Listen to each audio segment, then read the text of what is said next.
Talk about the four games happened on Saturday, November 26th. The first game, okay, the Mavericks, after this loss, going back all the way to 500. 100, 105. Luka, limited to only 15 shots, had 9 assists, 7 rebounds, 2 steals, and a block, and the free throws is missing again. Luka, after this game, still inside that top 10, 10th ranked player, but in terms of the counting stats, he provides the most out of all. Dwight Powell started 14 minutes. JaVale McGee played 6 minutes, and Christian Wood played 23. Yeah, always try to sell high on Christian Wood. He does play well. Put him in those 2-for-1 situations. If you look at the stat line, it's not the worst. Had 1 steal and 3 blocks, 2, 3, 6 rebound. But his role on this team, some nights he plays 23. If he plays 30 minutes a night, he's ignore the free throws. He's a top 50 player for sure. Reggie Bullock and Dorian Finney-Smith. Dorian Finney-Smith had a good game, but just a streamer. Really inconsistent. I think last year Dorian Finney-Smith was putting up much better stats than what he's doing this year. And Reggie Bullock, a 3-point streamer, missed all the threes. Raptors team, they're very, very long. So if you're a shooter, they got those 7-footer wingspans on you. It could make it tough. Maxi Kleber played 30 minutes, not really fantasy relevant. We look at, they shot 30% from 3. It's a small sample size. OG played 43 minutes. Really, really good, obviously. OG on the season. Where's OG? Oh, wow. He's fallen a little bit. Well, still 23rd ranked player. But he's going to be inside that top 30, I think, pretty comfortably. 26 points. We're still waiting for Siakam to come back. Offensively, is OG going to take a step back a little bit? But 2 steals, 2 blocks. He provides enough threes. Really, really good. Overall, just super good. Really good pick. I think last year he was also inside that top 35. So 35 to 23 is not that big of a jump. Maybe it is in terms of the pure value. The thing that stands out the most is obviously the 2.4 steals. Last year he was averaging 1.6, 1.7. So if he goes back to 1.6, 1.7, he's just a top 30 player. Although I think in terms of counting stats, just only averaging 19 points, even though he has had a really good stretch with Siakam out. Juancho Hernan-Gomez got 30 minutes. Not really interested in him in fantasy. And Thaddeus Young, as long as Siakam is out, we could ride with him. 4 assists, 6 rebounds, 2 steals, and 4 points. And Chris Boucher, he's a must roster. And try to sell him. Also try to sell him at the same time. Played 36 minutes, 22 points, 13 rebounds, no blocks, and a steal. Really, really good. I mean, we know Chris Boucher is a top 40 player. If we give this guy 30 minutes every single night. But he's not going to when Siakam comes back. We should still hold on to him. But, once Siakam does return. But the minutes is going to be a concern. Gary Trent played 27 minutes. Had 4 steals. That's a good start. Fred VanVleet, well, he just came back from an injury, so give him a few games to ramp up. Also, Scotty Barnes is out. So, these guys play such high minutes, they just get injured a lot. Fred VanVleet, 41 minutes. And they play hard too. 26 points, 3 threes, really good game from him as well. But Chris Boucher on this team is a must roster right now. His minutes has been really, really good with all the guys out. Still a big question mark if everybody comes back. But maybe he gets 25 minutes still. 25 minutes of Chris Boucher is still a must roster. All right, let's go to the next game. The Oklahoma City Thunder lost to the Rockets. 105. It's a battle of 2 young teams.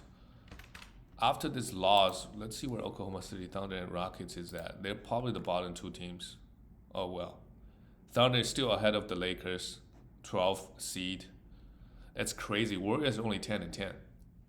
So they're only 2 games ahead of Oklahoma City Thunder. And Mavericks now is 11th seed, yeah. West this year is it's pretty competitive, I would say. Pretty competitive. We look at the Oklahoma City Thunder. Jalen Williams, his minutes has been trending up. I don't mind streaming him for some defensive stats mainly, and hoping for some other stuff, but mainly it's the defensive stats. Right now, he's really not providing much value. Um, but I would like to just stream him mainly for steals, to be honest. But the minutes is there, and weirdly, not weirdly, all the starter minutes were kind of low this game because it was a blowout in the fourth quarter. Just want to rest. Was it a back to back? Maybe it was also a back to back. So want to rest certain guys. Josh Giddey was a minus 26, pretty bad, horrible from the free throw line. Josh Giddey has been disappointing this year. Um, it's in terms of counting stat, I don't know if he took a big step forward. Let's see on his season averages. Josh Giddey. Oh, is he not ranked? Oh my God, he's not even inside that top 200. Did I spell his name right? Yeah, he's not even ranked inside that 200. Wow, that's really bad. But counting stat wise, I think it's fine. At last year's numbers, but the efficiencies got worse, which is concerning. Shea, I don't know what else to say about Shea. In 27 minutes, went 7 for 7 from the free throw line, 32 points and 2 steals. Shea, he's the third ranked player. I mean, just if you draft this guy, you have no excuse not to be one of the top teams in the league. I think, unless you just if you drafted LaMelo Ball in the first round or second round, or Kawhi Leonard. Trey Mann came in, played 25 minutes, played pretty horrible, 1 for 11. But yeah, the Prokoshevsky, why did he play 8 minutes? Wow, in the 8 minutes he played, he was a minus 17. Yeah, he didn't get hurt. It's just a really bad game from him. Versus certain matchups. I mean, Şengün just had a huge game, right? Everybody was eating. Yeah, I can't see that. So even though he's starting, he's averaging close to 30 minutes. Some nights you're gonna have nights like this. So hold on to him. He's gonna be fine, I think. We look at the Houston Rockets. Good game from the young guys. Jalen Green has been heating up. Another 28-point game, 6 threes, 9 assists is really good. His shots are falling quite a bit. It's just the efficiencies always a concern, and can he get more defensive stats? Kevin Porter Jr., 16 points, 6 assists. Yeah, not bad. 3 for 5 on the free throw line with 5 turnovers, but you can't ask too much from Kevin Porter Jr. And Prung Şengün is the one who he fouled out in 34 minutes. But before he did, he had 19 rebounds, 21 points. Maybe it was versus Poku. He was able to do this, 7 assists, 3 steals. This is why we love Prung Şengün, is that he could get you 7 assists. He could get you 2 steals. I remember he was a steal machine in his rookie year last year. He can get you blocks, right? That's obvious. He's a center. And grab 19 rebounds. His efficiency is a concern, mainly his free throws.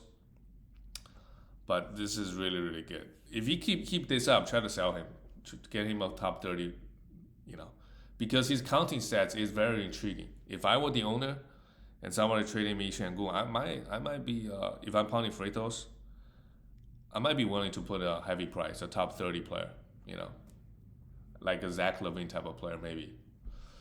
Jabari Smith, depend on your team in category leagues, of course. Jabari Smith, 15 points, 13 rebounds. Not bad. He's a lot better than the Kings rookie so far. Eric Gordon played 27 minutes. Yeah, they're still playing him huge minutes. So when he does play 27, Kenny Martin Jr. plays just 14. And the rest of the bench guys, yeah, they're just nobody's really worth picking up. Other than that, I guess Eason has a little bit upside. He gets a lot of the steals, but 60 minutes, that's just not enough time. All right, let's go to the next game. No defense was being played this game. 143-138. This game, Zach Collins got ejected, committed a hard foul, Russell Westbrook. Maybe they would lit up more fire under him. But with Dennis Smith Jr. coming back, now he gets 30 minutes. So the rotation is, Thomas Bryant also started playing 18 minutes with Anthony Davis out. So maybe Dennis Schroeder is the guy that's going to keep starting and get 30 minutes, while Patrick Beverly had a league suspension. Okay. So if Patrick Beverly comes back and plays 25 minutes, which he's been doing, and then we have Russell Westbrook coming off the bench, play 25 to 30, Dennis Schroeder is not going to get 30 minutes a night. So pick him up as long as Patrick Beverly is out and try to sell him. See anybody bites. Lonnie Walker played 38 minutes, 19 points with 3 threes. Not bad. Really good, actually, Lonnie Walker this year. His rankings is not great because all he does is points, threes. But points is hard to get on the waiver wire, so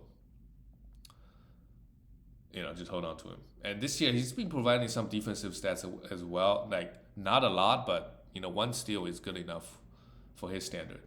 LeBron came back, huge game without AD, 39 points, 11 rebounds, and still in the block. He still got it, 7 threes. It was against the Spurs, 10 for 10 from the free throw line is also very good. Russell Westbrook, we just talked about him, 6 turnovers in 26 minutes, 7 rebounds, 6 assists. I think the bench fits him better, to be honest. And the Lakers been winning games. I mean, they beat some bad teams, but to start off the season, they were losing to bad teams as well. So, good win for them and for the San Antonio Spurs. Keldon Johnson, the minutes is back up again. Really good, 2 steals and a block, 10 rebounds, 26 points. Jeremy Soundchild played 14 minutes, and why did Pirtle only play 11 minutes? And in his 11 minutes, he was a plus 11. Pretty much everybody played well other than Keldon Johnson was a minus 13. All the Spurs starters. All right, let's see. Jacob Pirtle. Questionable, yeah, he did get hurt. Had a right quad soreness. So maybe it is Charles Bassey time. He only played 2 minutes. So the backup center minutes went to Zach Collins a little bit. He got ejected, but he put up a great line, 12 points, 8 rebounds, and still in 2 blocks in 19 minutes. It was against the Lakers. So you do expect to get some defensive stats. But he ended up missing time. I don't think anybody really went like Isaiah Roby coming plays. Nobody played really that backup center minutes, 30 minutes of that time. So I don't think we need to do anything. Devin Vassell and Trey Jones both play. I mean, Trey Jones. Where is Trey Jones ranked this year? I think his assist is super, super, super solid. Where is Trey Jones? Yeah, he's 83rd ranked player. Averaging 12 points, 7 assists, and 1.5 steals. Really good. If you draft this guy outside of 100, you're getting really great value. This game, super good. He provide very solid assists and steals. Okay, let's go to last game of the night. The Jazz made it close, but they couldn't do it. 112, 113. Lauri Markkanen, he's fallen off a little bit. Maybe teams have figured out how to guard him better. But he's still the number 1 option on this team. Had 10 rebounds, 15 points. It's just lack of defensive stats is a little bit annoying for Lauri Markkanen. But rebounds, threes, points, I mean, can't complain. He's going to be a top 30, top 35 player rest of the way. Kelly Olynyk did a bit of everything really good. Just hold on to him. Jared Vanderbilt plays just 23 minutes and 7 rebounds. Didn't do much else, but he's a hold. We do not want to drop him. Jordan Clarkson 22 points with Colin Sexton 20. Malik Beasley came in play 35. Yeah, Colin Sexton and Malik Beasley with Mike Conley out. We want to stream both guys, and with Mike Conley back. If they got a back-to-back, maybe stream them because we know Mike Conley is going to be out for one of those games. Otherwise, they just don't have much value if everybody's healthy on this team. They won't be getting consistent 30 minutes. And we look at the Suns, another close win. I feel like Phoenix Suns had a lot of close wins this year. I feel like maybe their late game execution is good. Chris Paul is still out. He's been out for 2 weeks now. So keep riding Cameron Payne, but the time is almost up. Devin Booker had 27 points, great game from Booker. 10 for 11 from the free throw line is huge. No defensive stat. DeAndre Ayton just woken up a little bit. 21 rebounds, 29 points, still in 2 blocks. Really good stuff from him. But I don't think this is, to be honest, try to sell him. I don't expect Ayton to do this, to be honest. He had a good week. Maybe he's motivated now. We don't know. We have to see. But I'm more inclined to sell high on him. If you can get a top 30 player, you absolutely do it for DeAndre Ayton. He's a guy that's get kind of drafted high in the draft. But I just don't like his fantasy output, to be honest. Mikal Bridges also just, why is this guy ever going to shoot below 50%? Another 7 for 10 performance. Super, super good shooter. Super, super efficient. He is, 22nd ranked player, shooting 54% from the field. His efficiency is just crazy. All right, that's it, guys. I'll see you next time.